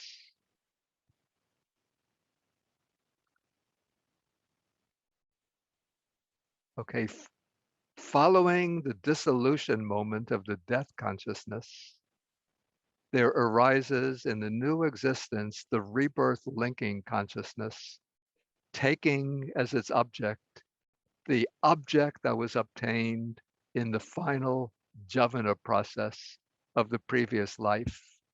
And in realms in which there's matter, the rebirth linking consciousness will be supported by the heart base, which is not the actual physical heart, because say in a one-celled organism, there's no heart, but there's still a subtle matter there, which is called the heart base.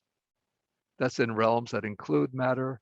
In the immaterial realms, the rebirth linking consciousness doesn't have any material base. The rebirth chitta is generated by some volition, some volitional formation, that is the karma from the previous javana process causing rebirth, and it is grounded in those twin roots of the round of existence, ignorance and craving. And the rebirth consciousness is accompanied by the other mental factors, the chaitasikas, and the rebirth consciousness serves as the foundation for those mental factors.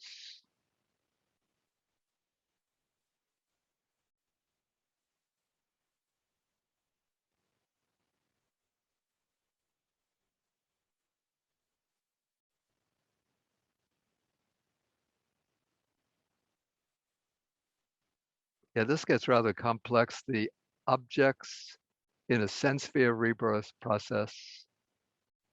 So I won't go into that. In the case of the rebirth into the fine material sphere, the object of the rebirth consciousness will be the object of the jhana of the meditative absorption. And in the case of the immaterial sphere rebirth, again, the object of the rebirth consciousness will be the object of the meditative absorption, the immaterial meditative absorption. In the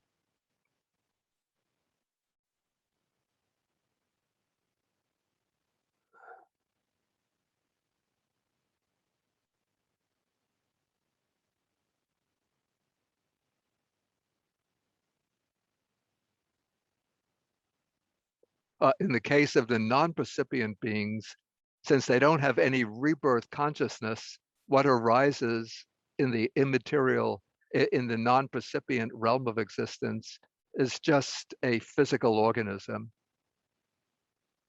And so they are said to be materially reborn.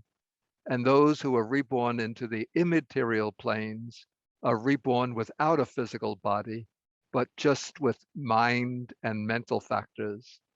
So they are said to be mentally reborn.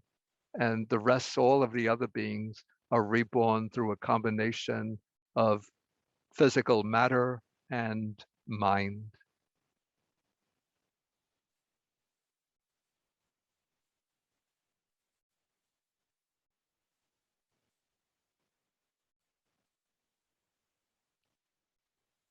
Maybe I'll just take the rest of this tomorrow, since we're coming to 3 o'clock. Maybe we could take, could we take 5 or 10 minutes of questions? Yes, Bhante, there are a couple of questions. Okay. There's a little confusion here, I think. Could you said at the very beginning of this explanation that the object of the last Javana process becomes the first object of the next life. Yeah. And the death consciousness of that next life. That's correct. So it's almost like 2 lives in one going on here. No. Okay, the object of the last active process in this life becomes the object in the next life of the rebirth consciousness, the bhavanga consciousness, and the death consciousness, that one mind moment that ends the next life. But it doesn't become, that doesn't become the object of the last cognitive process in the next life. Oh, I see. The last active process in the next life will have its own object, which is something that occurs in the next, which has arisen in the next life, some new object. So let's call the object of the last active process in this life, we'll call this object O1. So object O1 becomes the object of the rebirth consciousness, bhavanga, and the death consciousness in the next life. But in the next life, as this person who continues the continuation of ourself into the next life, when that person is coming to an end, when they come into the last active cognitive process, they will have a new object, which we'll call object 2, O2. And that is the object of their last active process. And that will become the object of the rebirth consciousness, bhavanga, and death consciousness in life number 3. Does that make it clear?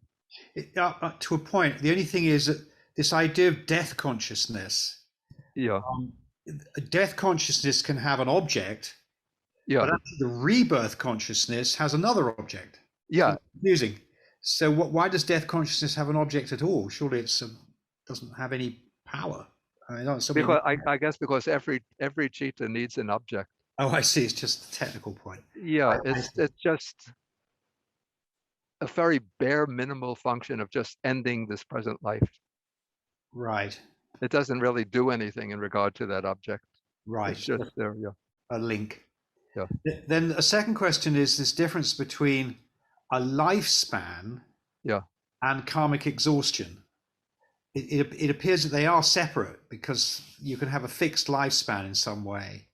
Is there any commentarial elaboration of that difference? This obviously is a difference of some sort.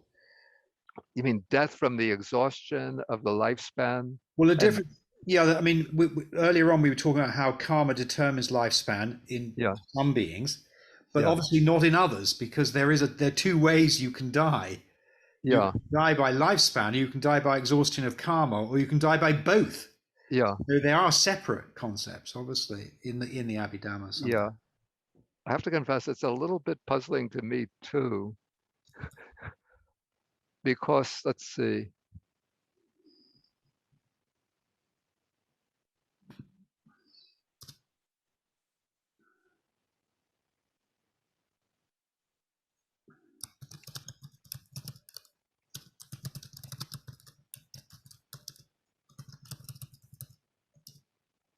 A little bit puzzling because, okay, so lifespan, so there's a fixed lifespan. So let's say for human beings, let us say maybe the maximum lifespan, we'll give it 100 years as the normal lifespan for human beings. But somebody dies at the age of 80, 82, they get weak from old age and so on.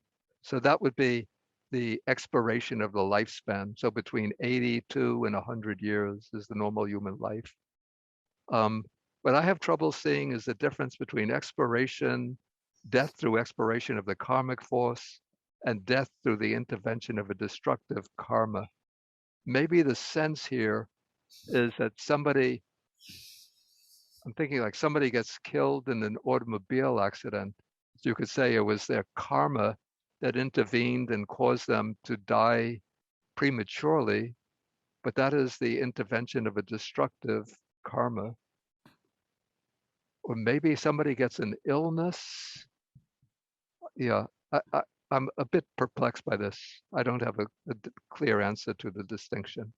I mean, is one explanation possibly that in the God realms, they don't make karma, so they have a fixed lifespan.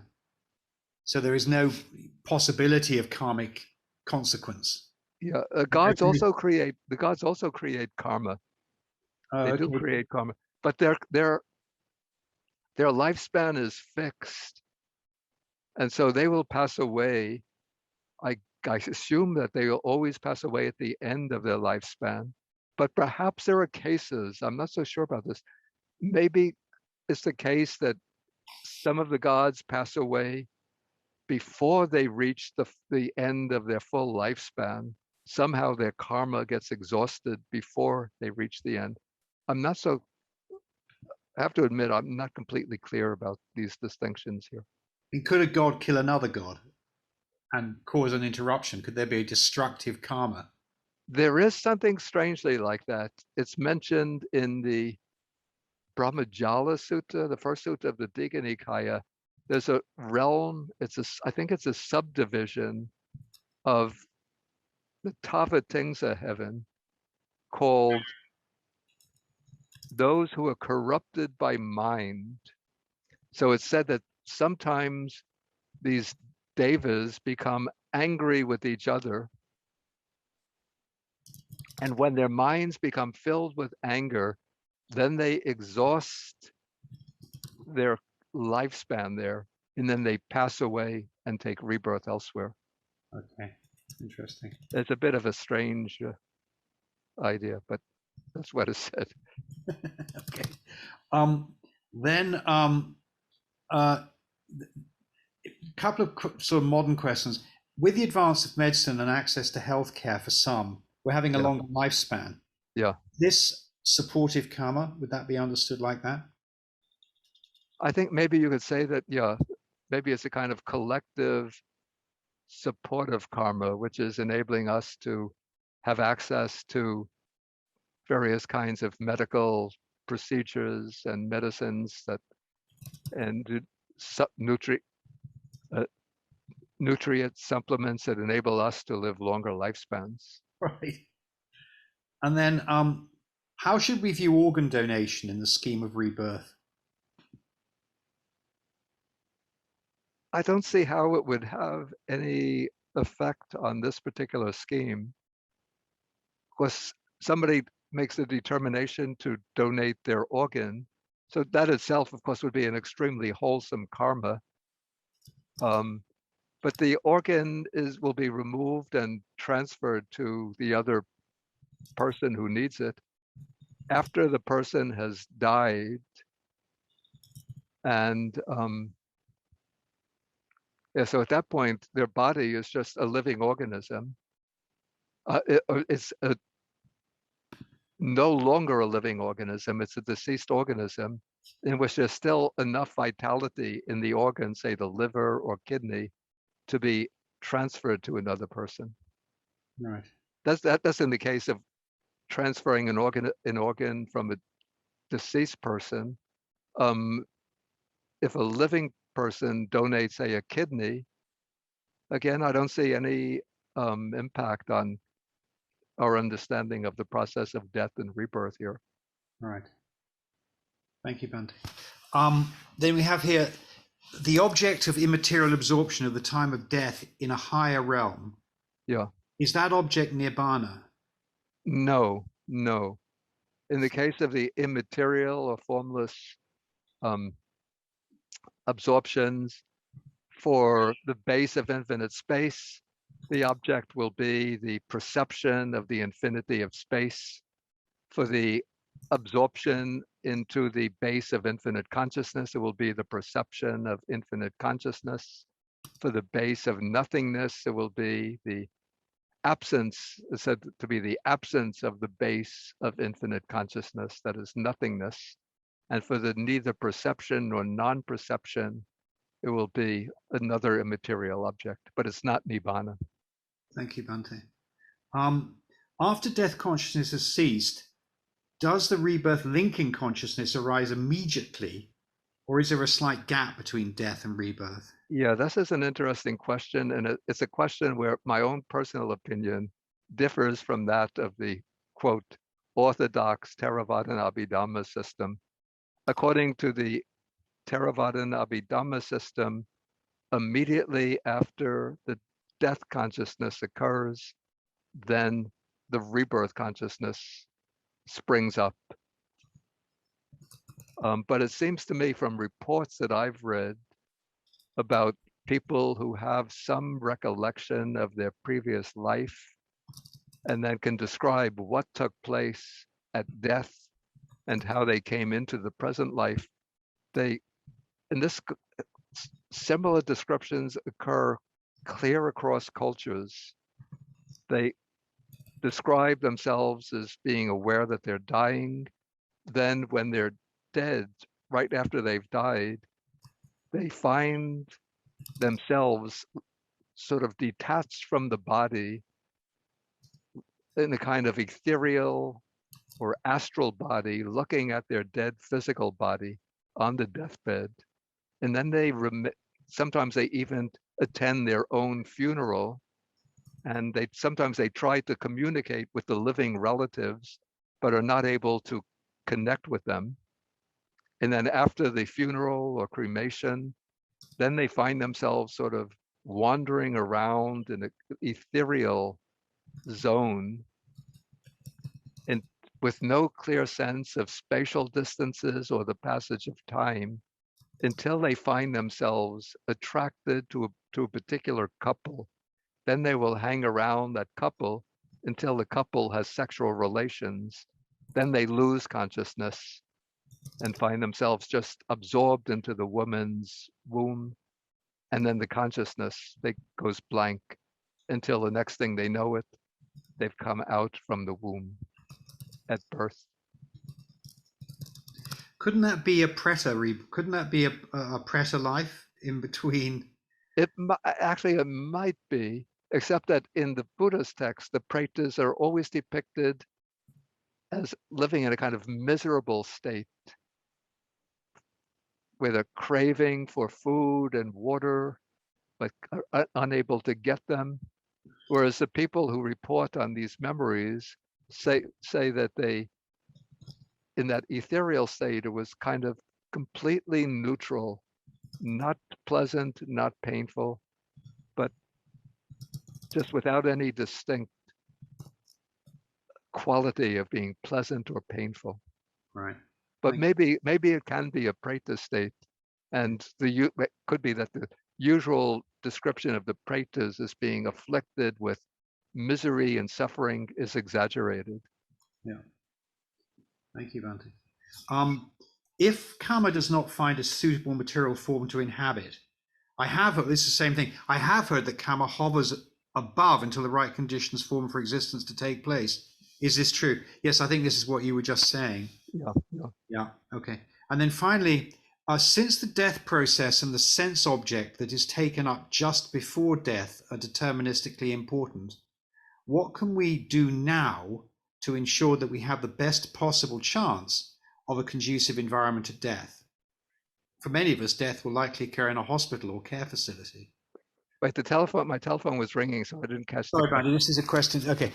Since the death process and the sense object that is taken up just before death are deterministically important, what can we do now to ensure we have the best possible chance of a conducive environment at death? For many of us, death will likely occur in a hospital or care facility.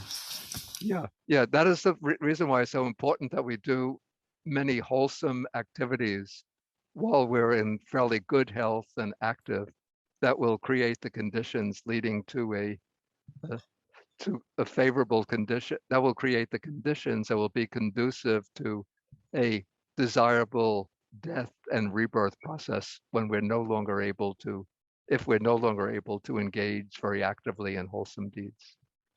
Thank you, Bhante, very much. And thank you, Bhante. We overrun a little bit. It's 1:15. But thank you, Bhante, so much for this offering. And, we look forward to seeing you tomorrow for the final section at the same time.